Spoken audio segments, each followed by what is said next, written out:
Coming up on Regarding Men, when the womb is the least safe place for a baby.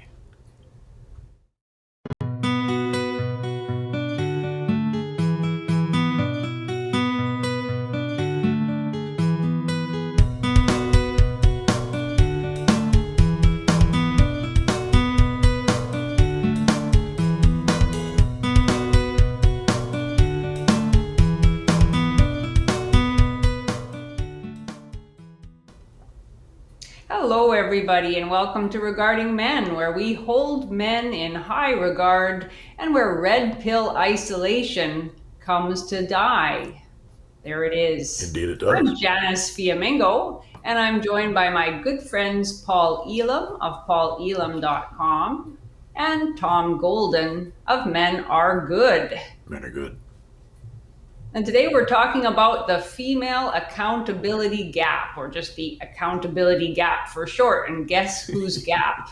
Guess whose accountability is minimized? And we're going to be looking at a number of articles that talk about women who smoke and drink and drug while they are pregnant, and the impacts of that. And we're going to note that in many of these articles, where they aren't purely factual articles discussing the effects of these behaviors, there is a very concerted effort to deny women's accountability and, in fact, to create women as the victims of forces beyond their control. So let's plunge right in without further ado, looking at the first article about the preponderance of women who continue to smoke while pregnant and the very deleterious effects on their unborn children. The article talks about the fact that smoking while pregnant is a cause of about 1,000 deaths of babies per year. Caused by sudden infant death syndrome, mainly, I think. And it also mentions the various, serious health impacts on children who do survive. Maybe you could bring up that first highlighted passage there, Tom. Yeah, there it is. The report also stated that each year, there it is, 1,000 infant deaths can be attributed to smoking. Of these, about 40% are classified as sudden infant death syndrome. And then more than 7,000 babies are born in the US each year with an oral cleft birth defect. And smoking increases the risk by 30 to 50%. This increased risk can be prevented by cutting smoking, but about 23% of women smoke during pregnancy. Wow. I mean, 1 in 4. That's pretty staggering statistic. Have you ever seen a community announcement saying, women don't smoke during pregnancy, that's a bad thing for your baby? I haven't seen too many. Nope. Not very many, no. And maybe it gets overshadowed. I mean, after all, we're in a society, United States alone, 900,000 babies are cut out of the womb via abortion every year. So, I mean, you've got almost 1 million child murders. So Yes. these poor babies are getting birth defects or stillborn or sudden infant death syndrome related to smoking. That's a little tiny drop in the bucket compared to the damage that's actually going on. But we do have a taboo, I think, about talking about this, because it does call into question, are we holding women to account? I was going to say, there's one thread that ties those things together. Yes. And that thread is the accountability of women. Yeah. Which is pretty much non-existent. It's pretty rare, isn't it? Yeah, I mean, I was thinking anyone who lives in Canada probably knows that over the last few weeks there's been a discussion about the discovery of about 200 graves at a residential school site in Canada. Residential schools were the schools that were set up for Indigenous children. And then some more graves have been found at another residential school site. Nobody knows much yet about how these children, it's not even, I don't think known for sure that they are children, but it's assumed that they are. It's not known how they died, when they died exactly. These schools were in operation from the late 19th century to the mid 20th century. So not much is really known about these deaths, but certainly there has been a great deal of discussion about it, and a lot of anger and outrage and discussion about this as an act of genocide or part of the genocide of Indigenous people. And there was even some suggestion by some Indigenous activists that Canada Day, which was on July the 1st, should be cancelled this year. As a result, there was a survey that showed, I think 14% of Canadians agreed that Canada Day should be cancelled over this horrific thing. And it is a sad thing, I guess. I mean, we don't really know much about it, but it is just startling how much attention and grief and expressions of shame and horror has been expended over the last 2 to 3 weeks over these 200 graves, and what yet 1,000 dead children a year in the United States caused by something entirely preventable receives almost no attention at all. So it's well said. That's right. Yeah, so maybe we should. That extends also to the problem of fetal alcohol effects and of opiate addicted women who, because opiates and alcohol and other drugs pass through the placental barrier and addict the child, we have this happening over and over again. But again, we can talk about something possibly horrible that happened 100 years ago and spend a lot of media and social time focused on the importance of whatever that event was, yet lives are being destroyed because, in some cases, the child that doesn't make it is better off than the child that does. When you have profound disabilities, people that are forced into leading dependent lives and become more or less, beneficiaries of the state for their entire lives, and we won't speak a word about their suffering and what they go through just to exist from the time they're born to the time they die. We won't even talk about their plight because we might inadvertently hold women accountable during the process. Yes. Absolutely amazing. It is staggering. It really is. Yeah, let's look at the next article if we can, Tom. Yep. Yeah, so there it is. Drinking among pregnant women is up in the United States. Is there anybody who isn't aware that drinking during pregnancy has very serious side effects? And yet the article tells us that, I think it's 1 in 9 women drinks more than moderately, and 4% engage in binge drinking. And the article admitted that all of this data was gathered during a phone survey in which it's highly likely that those who responded to the survey underreported the extent of their drinking, precisely because we all know that it's a very bad thing to do. So, the effects of this behavior are, again, staggering. Incredible. And as Paul said, the alcohol goes straight through the placenta and straight to the baby. And they said the babies, because their livers are not developed at that time, they're really vulnerable. Yeah. Yeah, I think we had a bit of text from we that got a couple, highlight. Yeah. Drinking alcohol while pregnant can cause miscarriage, stillbirth, and fetal alcohol spectrum disorders, the report says. Alcohol in the mother's blood that passes through the umbilical cord to the fetus can lead to physical issues, behavioral problems, and intellectual disability.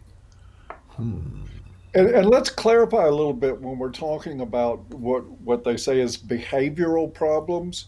It is very strongly suggested that Nicholas Cruz, the Florida shooter who killed 17 people back I think it was in 17 or 18, a few years back, killed all those kids he went to high school with.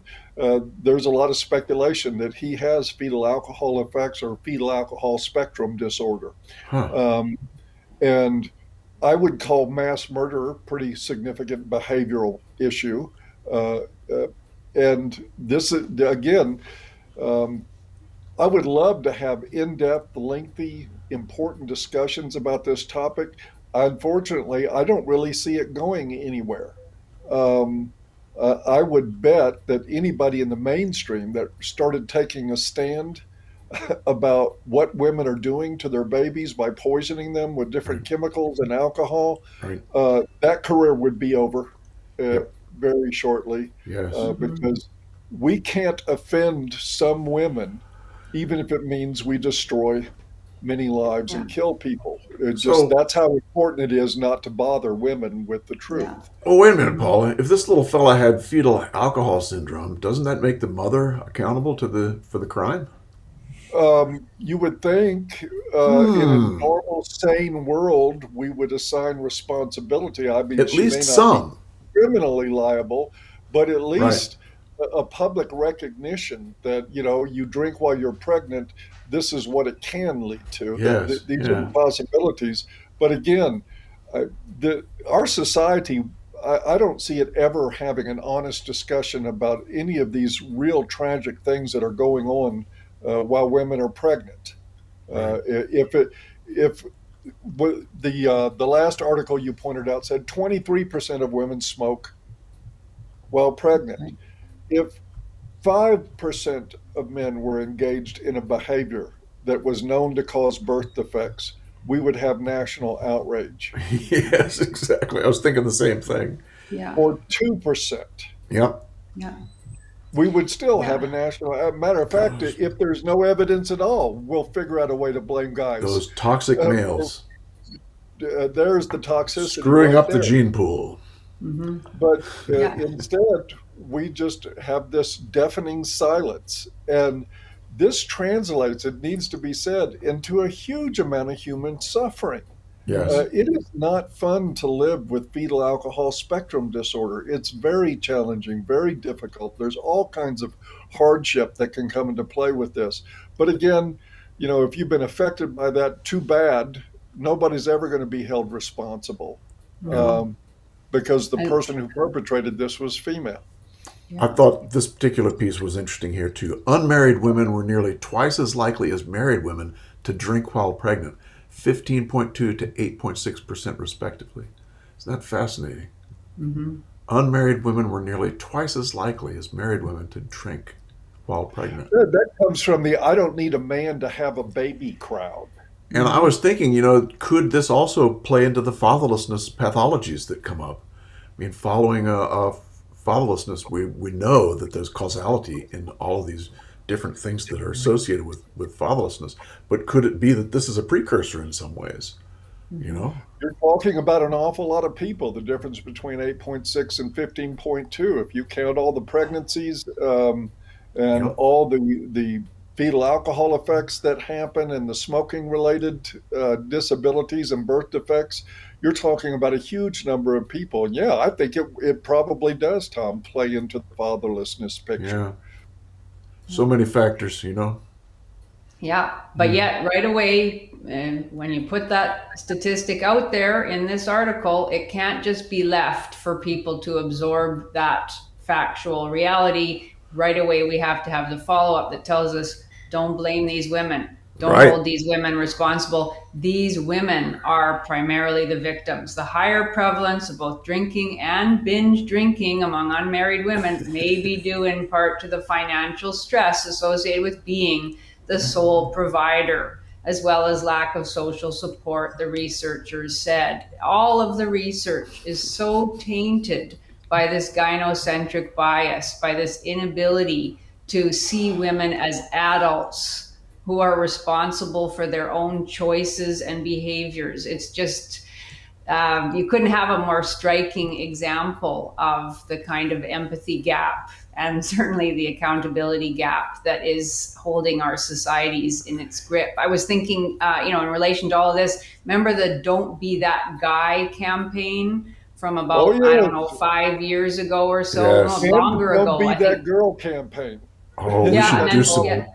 We should do yeah. some memes for that. That'd be I great. mean, Don't be that girl. She's and got a drink and a smoking. She's pregnant. exactly. Yeah. Don't be that drinking mother of a fetal Really? alcohol syndrome Really? baby. What that would be a campaign I could get behind. I Me mean, too. I have a lot of doubt about the efficacy and morality of public shaming campaigns of the sort that men have been subjected to for the past 50 years. But I have no problem shaming very specific behaviors Right. when it is known that they have devastating consequences on Yes. completely innocent and helpless victims, as in this case. And yet it's very doubtful that we'll see anything like that. I mean, nothing close to that even. I have occasionally in bars seen, warning ads about the effects of drinking on the unborn child, but it certainly isn't a topic of public discussion very, very often. Right. And that I think last, we do need a campaign that says, just because it's your baby doesn't mean you can inflict birth defects. A poster campaign along those lines would, I Nice. think, probably be real appropriate. And who knows? This could actually end up getting women more, because we know women are definitely lacking in social support these days. There's just nothing going on for them. But perhaps if we were a little more honest about this problem and had a little bit more open discussions about it, there would be women who actually got help, because if they're drinking while pregnant, there's probably an alcohol problem. yes, Yeah. you would think so. Yeah. But that last sentence that you read, Janice, in almost every article we had, there was something like that in there, Yeah. which let women off the hook. Yeah. It was like, well, in this case, they need more money, or they need more support, or they need more this, they need more that. It's like, it's just so consistent. It's just amazing.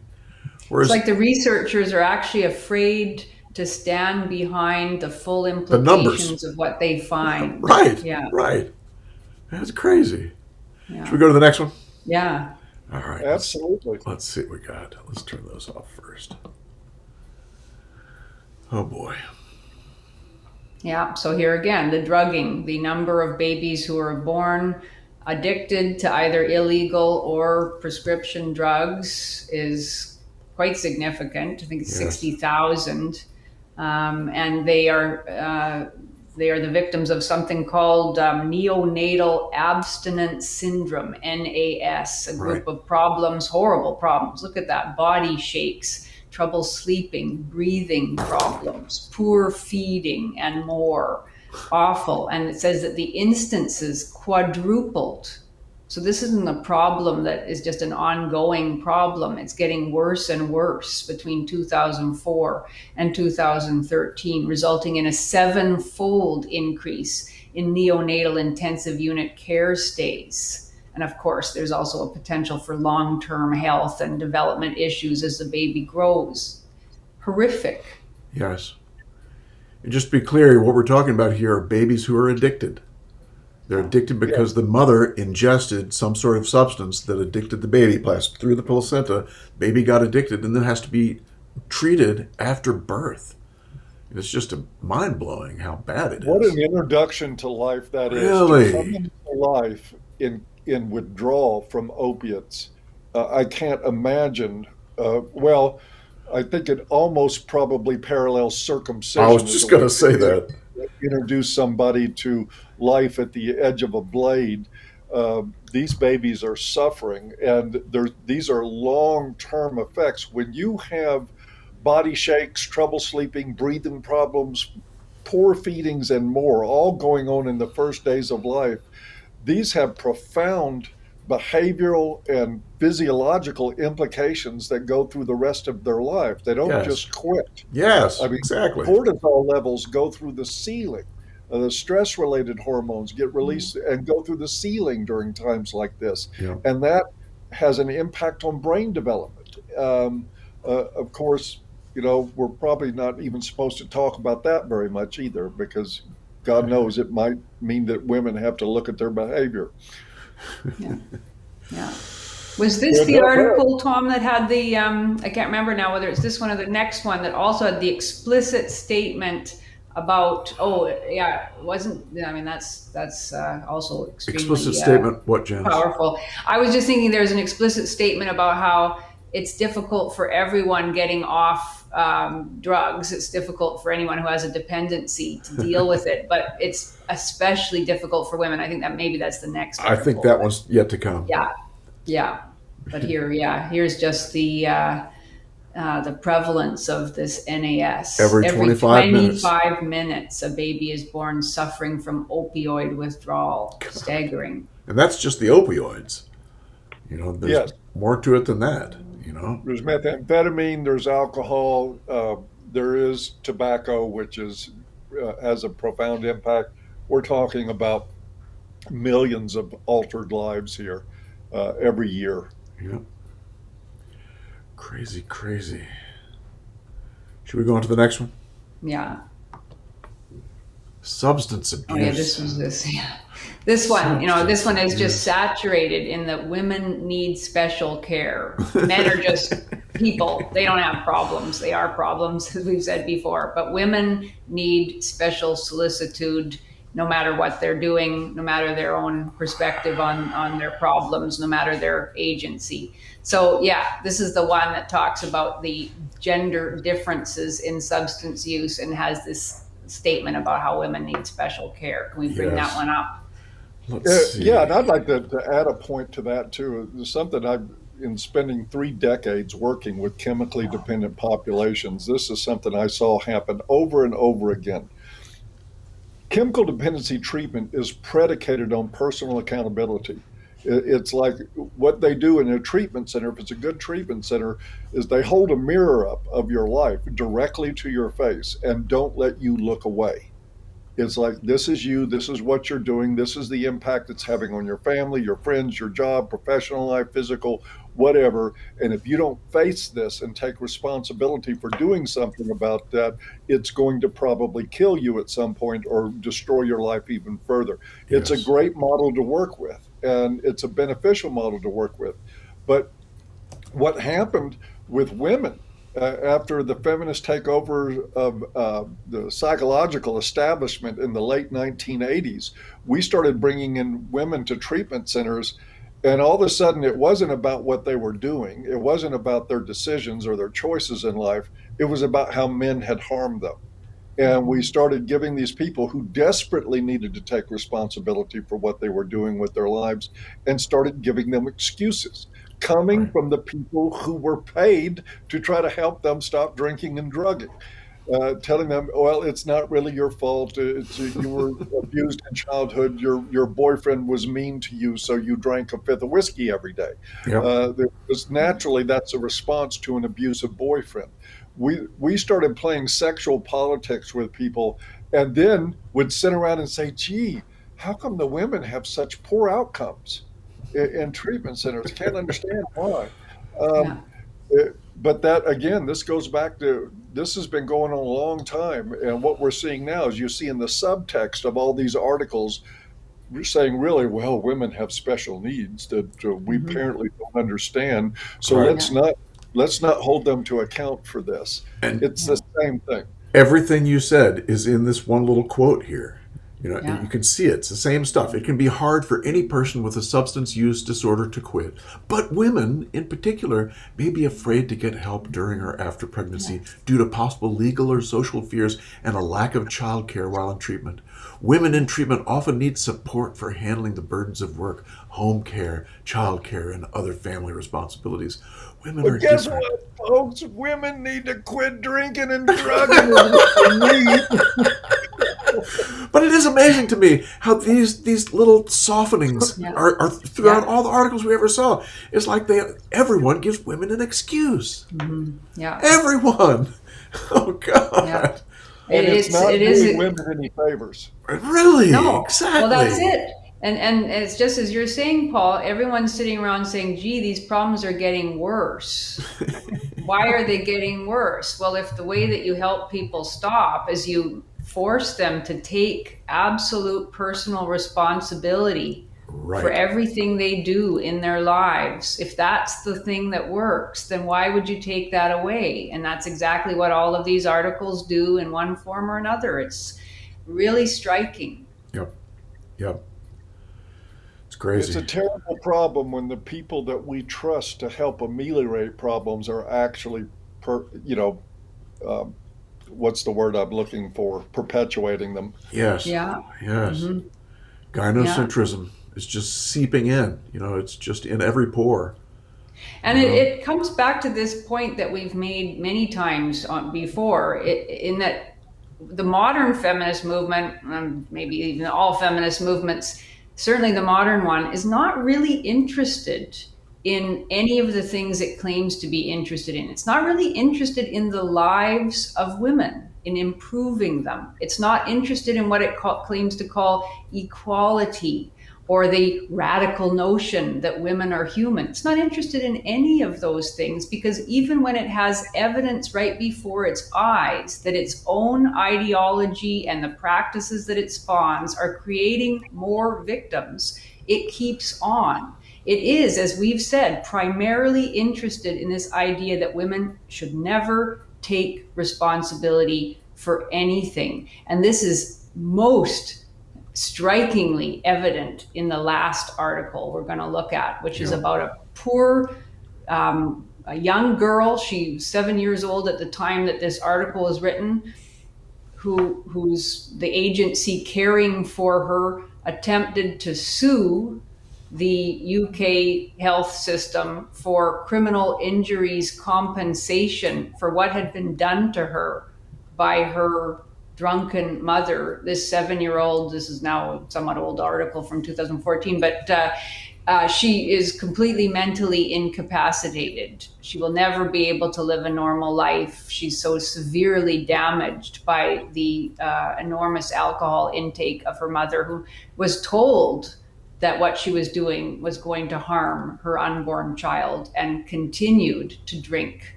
excessively throughout her pregnancy. And she was found not responsible, and there will be no criminal injury payout.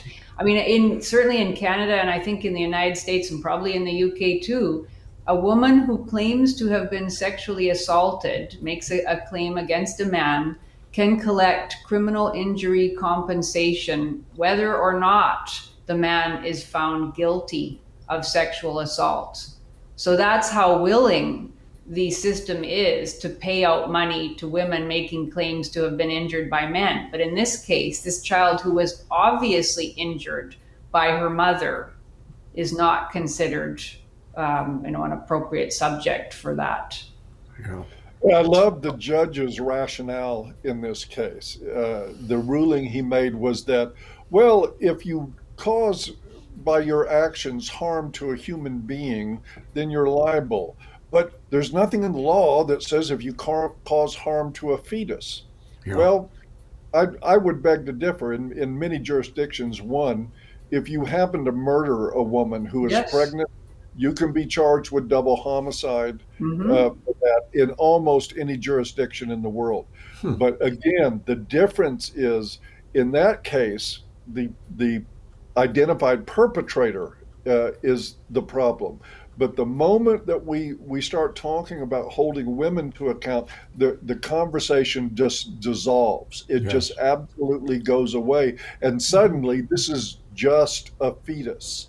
And it doesn't have rights, and it doesn't matter. Even though this poor young woman, little girl still at this point, will never have a normal life. She will always be dependent on the state. She will always be tremendously incapacitated when it comes to just her activities of daily living. She needs constant help and supervision. This was done by the direct decisions of her mother, in spite of the fact that she was advised against it. And the judge says, oh, well, too bad, doesn't matter. Your life is screwed, but we can't hold mommy responsible for That's it. it. And here's the quote from the judge. But Lord Justice Tracy said an essential ingredient for a crime to be committed is the infliction of grievous bodily harm on a person. Grievous bodily harm on a fetus will not suffice. Yep, there it is. I'm sure the sisterhood will vote him back into his. There you go. There you go. He's And got the feminist advocates jubilated. Maybe we could see the quotation by feminist commentator on the judgment. Yep. Do you have that, Tom? Which one? The next text where we have the feminist advocate talking, Rebecca Schiller. There she is.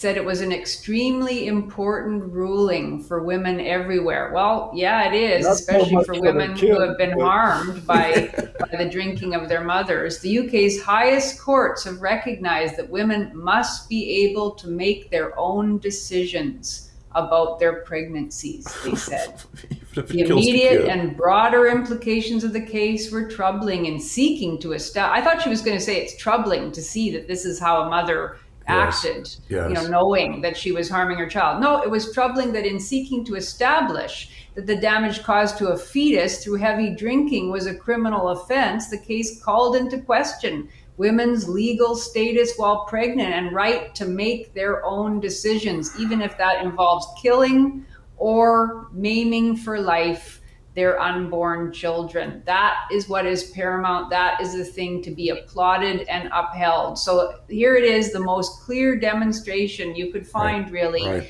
that feminist ideologues do not give a damn about living, breathing women. They only care about holding this idealized woman on a pedestal to be never, ever responsible for any of the evil that she commits. Right. Well said. Well said. And I wish we could lay all this at the feet of feminists. I mean, there's certainly the onus is there in many ways, but this is a society that enables this stuff. You will have conservative, allegedly conservative judges coming down on the same ruling the same way, because you just can't challenge women to act like grown-ups. Yeah, it's incredible. Very well. On that note, I don't know if there's more to say about it. It's just pretty breathtaking. Yes, it is. It really is. And there was a lot of this we really didn't get into detail. Like I said, 900,000 abortions a year. I mean, we're talking about nearly 1 million lives snuffed out before they ever had a chance to make it. We can't hold women accountable for that. Our response to dumpster babies, to babies getting thrown in dumpsters by girls in their high school prom and other events in life, got turned into safe domain laws where you can try to, you can drop your baby off at a fire station or police station instead of throwing it in a dumpster. And I just read something not too long ago that pointed out that there's been no indication that made any impact whatsoever on women who had, by murder, disposed of their children. So again, we said, okay, well, the poor things can't be held to account for murdering children, so let's try to make a law to get them to not murder in a better way, to make it appealing to them. Not, we're going to punish you if you murder a child, but here's an option for you, so maybe you don't have to murder the child, which we won't hold you responsible for anyway. I get really sad when I think about this stuff. I do. These are awful set of standards for a society to govern itself. Yeah, yes. Exactly. Yeah. Yes. Indeed. Are we finished? I think we are. Yeah. I think so too. Sadly, we are. Indeed. But a puta for the feminist and a puta for the judge that made that ruling. There she is. There goes the judge and the feminist. I wish we could do that with his job. Indeed. Indeed. So men are. I knew we could fuck it up if we They're good. Oh, God. On that note, we'll see y'all next time. Bye-bye. Bye-bye. Bye-bye.